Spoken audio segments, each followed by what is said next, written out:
দানাধীনস্তথা স্বর্গ পিতৃণাং নামাত্মনস্য। স্ত্রীর কাছে এই জিনিসগুলো কি? স্ত্রীর কাছে পুত্র, স্ত্রীর কাছে স্বর্গ। ছেলে বলবে পিতা স্বর্গ, তৈরি আমি স্বর্গ। ঠিক যতক্ষণ আমার ছেলে পিতা স্বর্গ না বলছে ততক্ষণ আমি স্বর্গ না। ভূত নামক নরক হইতে করে পরিত্রাণ, তাই পুত্র নাম দিলেন ভগবান। আমাকে নরক থেকে ত্রাণ করতে পারে কে? পুত্র। এলো থেকে স্ত্রীর মাধ্যমে। পুরুষের নবদার থেকে কখনো সম্ভব না একটা পুত্র প্রসব করে, কখনো সম্ভব না।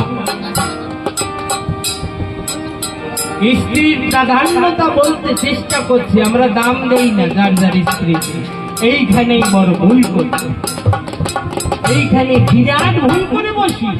স্ত্রী আমার দাসী না, আমার ধর্ম কর্মের সহায়িকা আমার স্ত্রী।